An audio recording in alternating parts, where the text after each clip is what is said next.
ne devient pas une victime de manipulation narcissique du jour au lendemain. La manipulation commence par de petites choses, presque imperceptibles, qui s'intensifient lentement. On s'habitue, on normalise. Et contrairement à une agression physique, la manipulation est psychologique. Il n'y a pas de preuve tangible, ce qui rend difficile de l'identifier et d'en parler.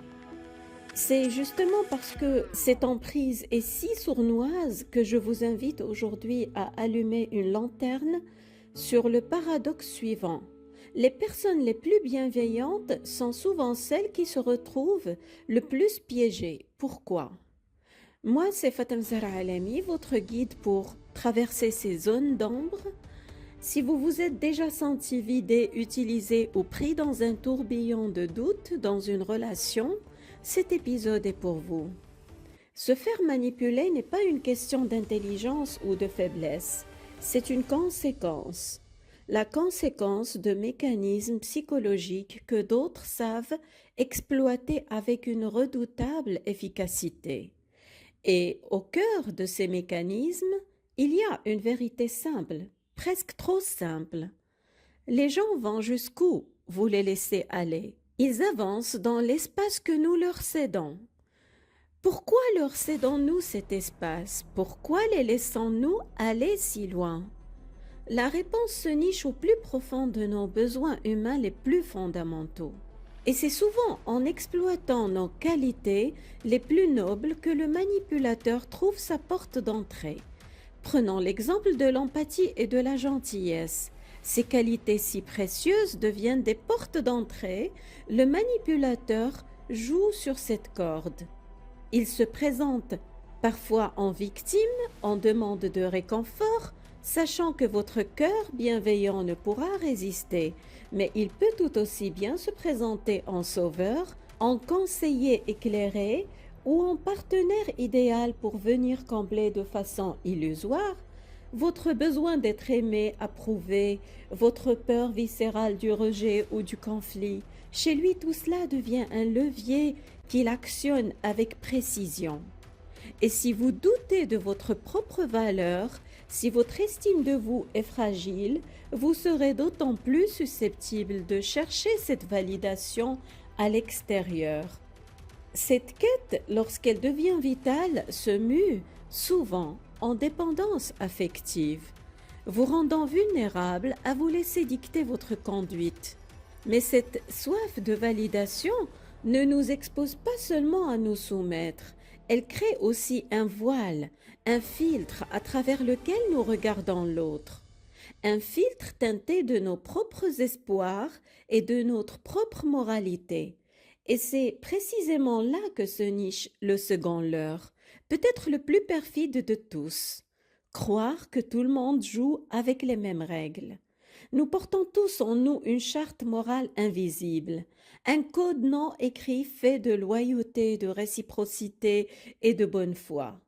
Et nous partons du principe instinctivement que l'autre a signé le même contrat, que ses mots recouvrent les mêmes intentions que les nôtres, que son sourire cache la même sincérité. C'est peut-être la plus grande illusion que de croire que parce que nous agissons avec authenticité, générosité et intégrité, l'autre en fait forcément autant.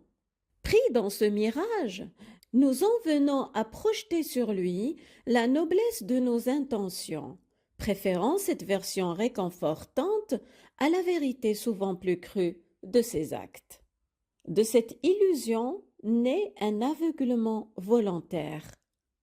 Nous regardons l'autre non pas tel qu'il est, mais tel que nous souhaitons désespérément qu'il soit. Il doit être sincère puisqu'il le dit. Elle veut forcément mon bien. Alors nous interprétons au lieu d'observer attentivement. Nous justifions, nous trouvons des excuses. C'est par amour que je tolère, c'est par empathie que je l'aide. Nous utilisons nos plus belles valeurs pour justifier notre propre aveuglement. On agit donc par naïveté qu'on confond souvent avec de la vertu. On n'agit pas par lucidité. C'est le piège dans lequel tombent beaucoup de personnes bienveillantes parce qu'elles veulent aider, croient en la bonne foi des autres et ont du mal à imaginer que quelqu'un puisse agir avec une mauvaise intention délibérée.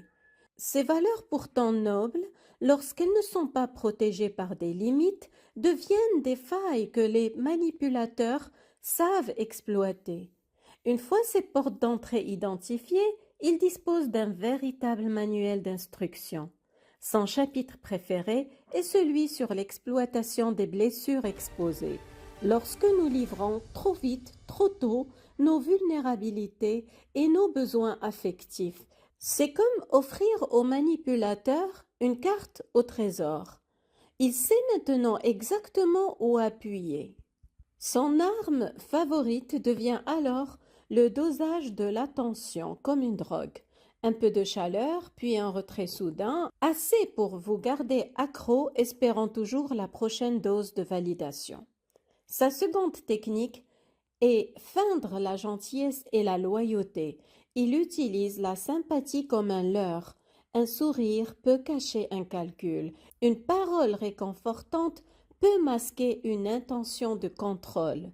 La loyauté ne se mesure pas aux apparences de la gentillesse, mais à la constance des actes dans le temps.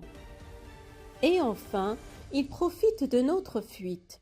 Il repère immédiatement ceux qui fuient le conflit à tout prix, ceux qui veulent croire que le monde peut être un lieu sans friction. En fuyant ce qui semble être un jeu de pouvoir, on ne l'annule pas, on le laisse aux autres. Nous leur cédons simplement tout l'espace. Nous devenons un pion sur leur échiquier parce que nous refusons de saisir les mécanismes à l'œuvre et d'en apprendre les règles. Alors, comment reprendre possession de cet espace que nous avons cédé? Comment tracer à nouveau cette frontière invisible mais solide? Le chemin commence par un changement de regard radical. Arrêtons de croire les paroles. Commençons à observer avec une neutralité bienveillante les actes répétés. C'est là que le plus grand leurre se révèle. Une gentillesse affichée n'est pas une garantie de loyauté. Combien de personnes se sont présentées comme nos meilleurs amis, parées de plus belles paroles avant de se révéler, dans leurs actes, jalouses, possessives ou dénigrantes? L'exercice concret est donc le suivant. La prochaine fois, notez ce qu'on vous dit et ce qu'on fait. Où voyez-vous des incohérences? Les incohérences deviendront alors une évidence criante. La réalité des comportements est toujours plus éloquente que la poésie des intentions. Apprivoisez votre pouvoir personnel. Comprendre que poser une limite n'est pas cruel, c'est être respectueux envers soi-même. La lucidité n'est pas de la méchanceté, c'est une armure. C'est comprendre que les gens iront seulement jusqu'où vous les laissez aller. Alors décidez où se trouve cette ligne. Mais pour décider où se trouve cette ligne, pour oser poser cette limite qui nous respecte, il faut d'abord désamorcer l'obstacle numéro 1, la racine de notre soumission, cette peur viscérale du rejet qui nous tétanise et nous rend dépendants de l'approbation des autres. Heureusement, il est possible de la désactiver. Acceptons que le rejet fasse partie de la vie, parce que cette peur viscérale du rejet est sans conteste le terreau le plus fertile de la dépendance affective. Votre valeur n'est pas négociable. Elle ne dépend pas de l'approbation d'une personne. Et enfin, le secret ultime, la clé finale n'est pas de fuir les manipulateurs, c'est de cesser de se fuir soi-même. C'est d'arrêter de se raconter des histoires pour affronter la réalité, avec un courage farouche. La souveraineté intérieure est un chemin inconfortable, oui, mais d'une liberté absolue. C'est le plus grand acte d'amour propre qui soit. Vous n'êtes pas condamné à répéter ces schémas. En comprenant pourquoi cela arrive et en choisissant la lucidité plutôt que l'illusion, vous reprenez le contrôle de votre récit relationnel. La première étape est toujours la plus difficile, se regarder en face avec courage. Chaque fois que vous choisissez la lucidité plutôt que l'illusion, l'observation des faits plutôt que l'interprétation, le respect de soi plutôt que la peur du rejet, alors à chaque fois vous reprenez le contrôle de votre récit. Vous redessinez la frontière. Vous décidez enfin jusqu'où vous laisserez aller les autres. Construire des relations saines, c'est comme jardiner. Cela demande de la clarté pour distinguer la fleur de la mauvaise herbe, du courage pour arracher ce qui étouffe et de la bienveillance pour nourrir ce qui nous rend plus vivants. Prenez soin de votre jardin intérieur. Prenez soin de vous.